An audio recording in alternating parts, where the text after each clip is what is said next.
Number 2 में सूरज बुध शुक्र मुश्तरका यानी कि एक साथ। खाना नंबर 2, घर के अनुसार शुक्र का अपना घर है।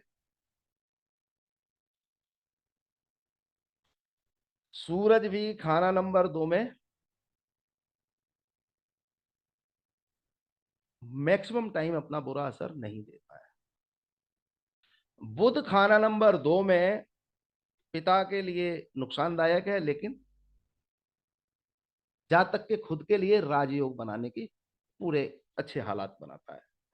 लेकिन जब टेवे में सूरज बुध शुक्र मुश्तरका यानी कि एक साथ हो जाएं, इसको समझिएगा। मैं थोड़ा सा रिलैक्स होकर मतलब धीरे धीरे बोलने की कोशिश कर रहा हूं कि कोई बात कट ना जाए। सूरज बुध शुक्र मुश्तरका हो जाए तो फिर ऐसे व्यक्ति की घर गृहस्थी के विषय में बहुत कुछ केतु के हाथ में आ जाता है। केतु इस टेबल में खाना नंबर 10 में है, और केतु 10 में कैसा असर देगा यह पता चलेगा कि शनि कैसा है। अब जनरल वे में जब आप देखेंगे तो शनि खाना नंबर 6 में बैठा हुआ है। इसको समझिएगा। सूरज बुध शुक्र मुश्तरका में सबसे पहले देखने की चीज है केतु। केतु कैसा बैठा हुआ है, ऊंच का है, नीच का है, या नॉर्मल है। अब क्योंकि केतु यहाँ ना तो 3 का है, ना 9 का है, ना 6 का है, ना 12 का है, यानी कि ऊंच का भी नहीं है, नीच का भी नहीं है। केतु खाना नंबर 10 में बैठा हुआ। केतु 10 में कैसा होगा, जैसा शनिचर होगा।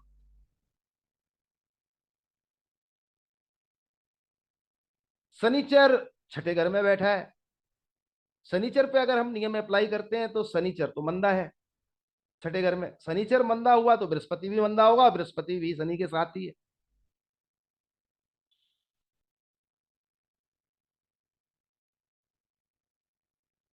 ऐसे समझिए। सूरज और नियम समझिए। सूरज खाना नंबर 2 जर जोरू जमीन, मतलब रुपए पैसे के लेन देन पे झगड़े बर्बाद करेंगे। जमीन जायदाद से संबंधित लड़ाई झगड़े कोर्ट कचहरी बर्बाद करेगी। अपनी पत्नी या दुनिया जहान की, हमारे बहुत से विद्वान मित्र कहते हैं बस अपनी पत्नी से झगड़ा ना हो, लेकिन मैं कहता हूं दुनिया जहान की किसी भी स्त्री के साथ झगड़ा होना भी बर्बादी का कारण बनेगा। यानी कि ऐसे व्यक्ति को रुपए पैसे के लेन देन में झगड़ा फसाद से बचना चाहिए। महिलाओं से झगड़ा फसाद से बचना चाहिए।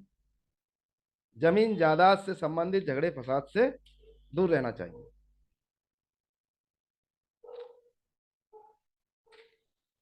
ये सूरज के नियम हो गए, एक तरीके की सावधानियां। उपाय भी दूंगा। अब दोस्तों होता क्या है इस योग में, इसको समझ लीजिए।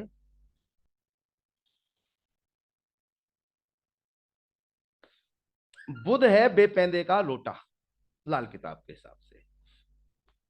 बुध का मित्र सूरज भी है, और बुध शुक्र का भी बड़ा गहरा यार है। लेकिन मैंने एक शब्द बोला बेपेंदे का लोटा।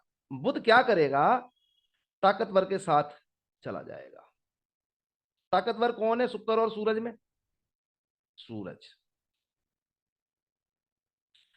अब बुध धोखा दे देगा शुक्र को। बुध अब धोखा दे देगा शुक्र को, और बुध सूरज के साथ मिल जाएगा और शुक्र का नाश करेगा। अब दूसरे पॉइंट को समझिएगा। सूरज ज्यादा नुकसान अब नहीं कर रहा है बुध का, शुक्र का। यहां पे सारी कलाकारी बुध की है। अब बुध का जो खाली चक्कर है ना, वो सूरज की मदद लेके शुक्र को बर्बाद करेगा।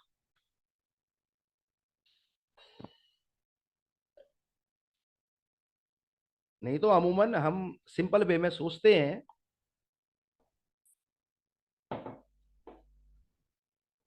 कि सूरज और शुक्र में, शुक्र हमेशा मारा जाता है क्योंकि सूरज उसका दुश्मन है। इस बात को समझिएगा। सूरज ताकतवर है, शुक्र को जला देता है। नॉर्मली मैं भी बोलता हूं तो यही बोलता हूं, लेकिन इस कंडीशन में आके थोड़े हालात बदल जाएंगे, इस बात को समझिएगा। यहां पे बुध अपना खाली चक्कर सूरज की मदद लेके शुक्र को खराब करेगा, यानी कि शादीशुदा जिंदगी में दिक्कत देगा। लेकिन यह दिक्कत कब बढ़ेगी? जब केतु मंदा होगा। केतु अगर ठीक हुआ तो बुध को, जो सूरज की मदद लेके शुक्र को खराब करता है, वो नहीं करने देगा। इस तरीके से। और ये केतु का अच्छा होना गृहस्थी के लिए सबसे, ये पॉइंट गृहस्थी से संबंधित है। इस बात को समझिए। यहां पे एक और लॉ लगता है, इसको भी लगाएंगे। मर्द के टेवे में, यानी कि पुरुष के टेवे में सूरज बुध शुक्र मुश्तरका हो और कन्या संतान का जन्म हो जाए, तब मंदा असर आएगा। और स्त्री के टेवे में, यानी कि महिला की जन्म कुंडली में सूरज बुध शुक्र मुश्तरका हो और बेटे का जन्म हो जाए, तब मंदा असर आएगा। ये भी लॉ इस पे अप्लाई होता है। और क्योंकि मैंने कहा ना, हमें फलादेश करना है, हमें नियम समझने, हमें ग्रामर समझनी है। इस तरीके से इसको समझिए। अब दोस्तों, केतु खुद क्या है? नर औलाद। इस बात को समझिए। इसमें होता क्या है कि बुध सूरज की मदद लेके शुक्र को खराब करता है, और शुक्र क्या है? हमारा जीवन साथी। केतु क्या है? नर औलाद। केतु मंदा है तो औलाद, नर औलाद की किल्लत जल्दी ना होगी, बुढ़ापे में होगी। और ठीक ठाक हालात हुए तो 40 साल के आसपास या 40 के बाद ही होगी। ये नियम इस पे इस तरीके से अप्लाई होता है।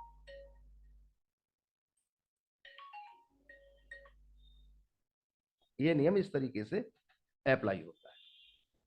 यानी कि औलाद की दिक्कत इस प्रकार से होगी, यानी कि केतु का अच्छा होना बहुत जरूरी है, एक तो गृहस्थी के लिए,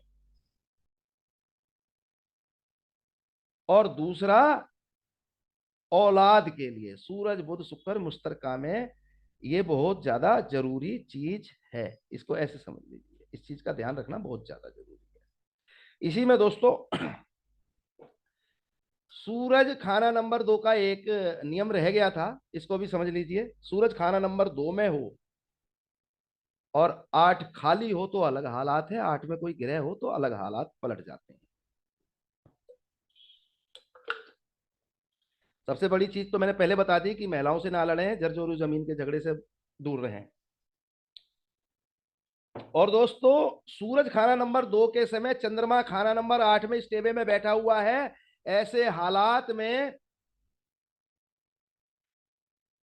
मंदा असर हो जाता है। 8वें में चंद्रमा, सूरज 2 में, तो सूरज का मंदा असर होगा। सूरज का मंदा असर होगा, ऐसे समझ लीजिए। यहां पे एक और नियम और लगा के दे देता हूं, इसको भी समझिएगा। एक नियम है, उस नियम की यहां काट हो रही है, इसको समझिएगा। बुध पहले चंद्र बाद में, तो दरिया के पानी में रेत, है ना। बकरी दूध देगी लेकिन मींगने डाल